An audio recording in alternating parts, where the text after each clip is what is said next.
లెంటులోని 9వ దినము శుక్రవారము. పందెపు రంగము, సహింపు యుద్ధము. యెషయా 53వ అధ్యాయము. లూకా 23:40. 1 పేతురు 2:20-24. ప్రార్థన. యేసు ప్రభువా, మాకు బదులుగా చేయవలసిన పనంతా సమాప్తము చేయుటకై, ఆ సమస్తమును నెరవేర్చుటకై, మా కొరకు చేసిన పనులన్నిటికై నీకు వందనములు. నీవు చేసినది యావత్తూ మా కొరకు, మా ఉపయోగము నిమిత్తము చేసినావు. మా మేలు కొరకు బోధించినావు.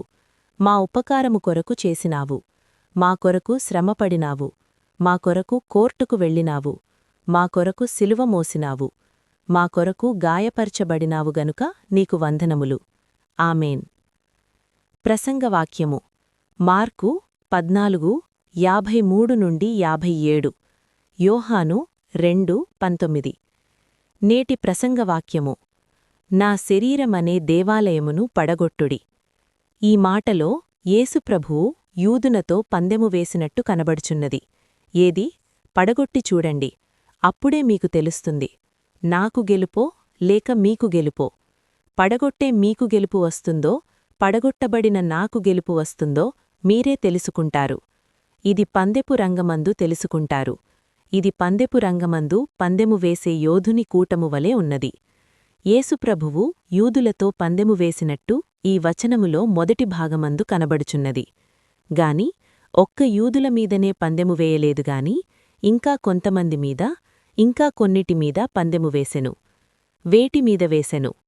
సైతానుమీద, అనగా అసలు పాపము తెచ్చిపెట్టిన సైతానుమీదనే పందెము వేసెను. సైతానా, నీ ఇష్టము వచ్చినట్లు నన్ను చేయవచ్చు. సైతానా, ఎవరు గెలుస్తారో చూద్దాము. లూకా 4:2, 1 పేతురు 5:9-10. రెండవది, సమస్త పాపముల మీద ఆయన పందెము వేసెను. తలంపు పాపములు, మాటలోని పాపములు, క్రియలోని పాపములు, అన్ని పాపముల మీద పందెము వేసెను. ఓ పాపములారా, నన్ను శోధించుటకు మీ ఇష్టము వచ్చినట్లు చెయ్యండి అన్నట్లు కనబడెను. ఆయన మనవలే శోధింపబడెను అని వ్రాయబడినది. మనకు బదులుగా శోధింపబడెనుగాని పాపములో పడలేదు. మూడవది, పాపముల వలన వచ్చిన ఫలితముల మీద ఆయన పందెము వేసినాడు. జబ్బులు, ఇబ్బందులు, చిక్కులు, ఆపదలు, అపవిత్రత ఇవన్నీయూ ప్రభువును ఏమీ చెయ్యలేకపోయెను. అలాగే ఆపదలు, ఆకలి ఇవన్నీ ఏమీ చెయ్యలేకపోయెను. పాపము వలన వచ్చిన దుష్ట ఫలితములు ఆయనను ఏమీ చెయ్యలేకపోయెను. చివరకు యేసుప్రభువే గెలిచెను. నాలుగవది, దయ్యములు ఎదురుగా వచ్చినవి. అవి ఆయనమీద పడలేకపోయినవి. మనుష్యుల మీద పడినట్లు ఆయనమీద పడలేకపోయినవి. ప్రభువు దయ్యములను గెలిచెను. ఐదవది, ఆయనను పట్టుకొనుటకై శత్రువులు వచ్చిరి. ఆయన పట్టబడినాడుగాని పట్టబడినట్లుండలేదు. ఇస్కరియోతు యూదాతో ఏమి చెప్పెనో, చెలికాడా, నీవు చేయవలసినది చెయ్యి అనెను. అప్పుడు యూదా అప్పగించినాడు. అయినప్పటికినీ తప్పించుకుని పారిపోలేదు. ఆరవది, కయప సన్హెద్రిము పంచాయతీ కోర్టులోకి వెళ్ళెను. అక్కడ వారిని గెలిచెను. ఎందుకంటే వారు ఏమీయూ చెయ్యలేకపోయిరి. వారు చేయవలసినదంతా చేసినను వారాయనను నాశనము చెయ్యలేకపోయిరి. ఆయనే గెలిచెను. గాయములు పొందెను, రక్తము కార్చెను. అయినను తప్పించుకొని పారిపోలేదు. తుదకు భూస్థాపనప్పుడు కూడా నేను సమాధిలోనికి వెళ్ళను అనలేదు. అక్కడ కూడా ప్రభువే గెలిచెను. ఉదాహరణ, 2 గొర్రె పుట్టేళ్లు పోట్లాడుకున్నప్పుడు ఒకటి పారిపోయినట్లు ఆయన పారిపోలేదు. పంచాయతీ సభలో పారిపోలేదు. కోర్టులో పారిపోలేదు. మరణము వచ్చినప్పుడు పారిపోలేదు. రాతి సమాధిలో పెట్టినప్పుడు పారిపోలేదు గనుకనే పందెములో గెలిచెను. 2 సంగతులు ముఖ్యము. పేతురు పత్రికలో ఉన్నట్లు సహించెనని వ్రాయబడినది. పందెపు రంగమందు 2వ పొట్టేలు వలన మొదట పొట్టేలునకు ఎన్ని దెబ్బలు తగిలిననూ పారిపోలేదు. సులువైన పద్ధతి లేక మాయ పద్ధతి శత్రువులాయనకు చూపిరి. అనగా సిలువ మీద నుండి దిగు అని అనుటలో ఆ మాయమార్గము చూపారు. గాని అలాగు ఆయన చెయ్యలేదు. సహించుట, తప్పించుకొనకపోవుట. తప్పించుకొనకపోవుట చరిత్రలోయున్నది. సహించినాడనే మాట పేతురు పత్రికలోయున్నది. ఈ రెండును పందెపు రంగమందున్న పెద్ద పొట్టేలు యొక్క పెద్ద కొమ్ములను విరగగొట్టే పెద్ద కొమ్ముల వలెయున్నవి. మన నిమిత్తమై ఆయన ఈ పందెపు రంగములో ప్రవేశించెను. కాబట్టి శ్రమల యొక్క కొమ్ములకు తాళలేక పారిపోలేదు, నిలువబడిపోయారు.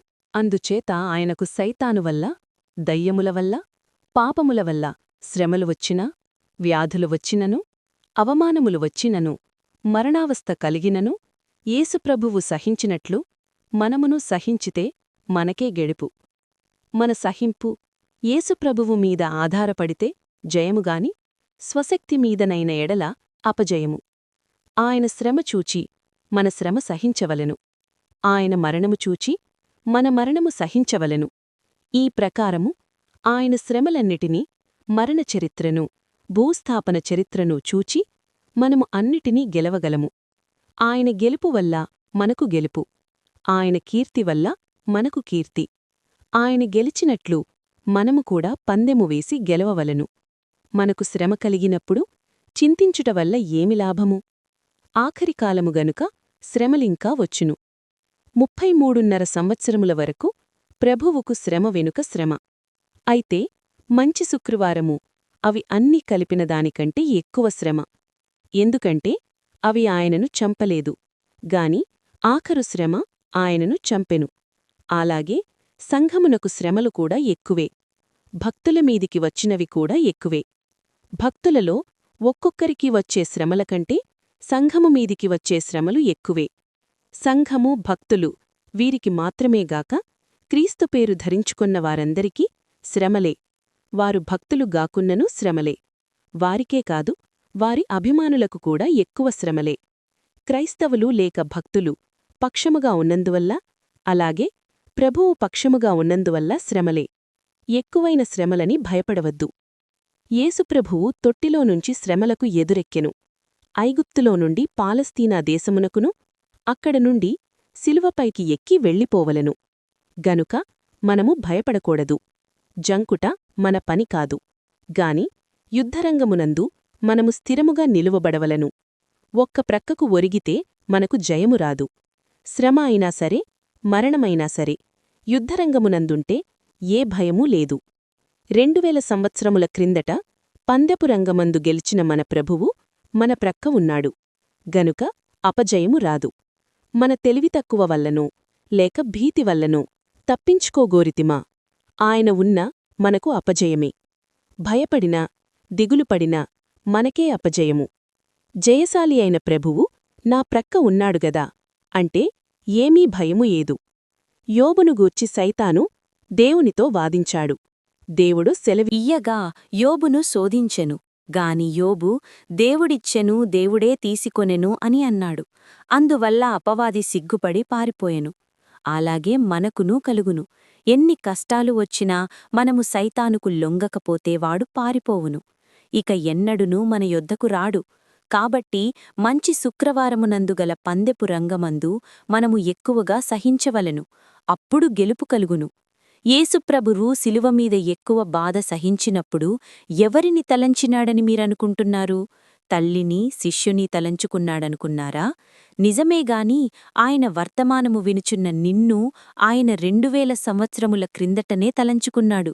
ఎన్నో కోట్ల సూర్యకిరణములు నేలమీదకు వచ్చి నేలని చూస్తున్నట్లుగా ఆ నీతి సూర్యుని యొక్క కనుదృష్టిలోని కిరణములు 2004 ఏండ్ల క్రితమే రాబోవుచున్న నిన్నును, నీ శ్రమను, నీ సహింపును చూస్తూనేయున్నవి.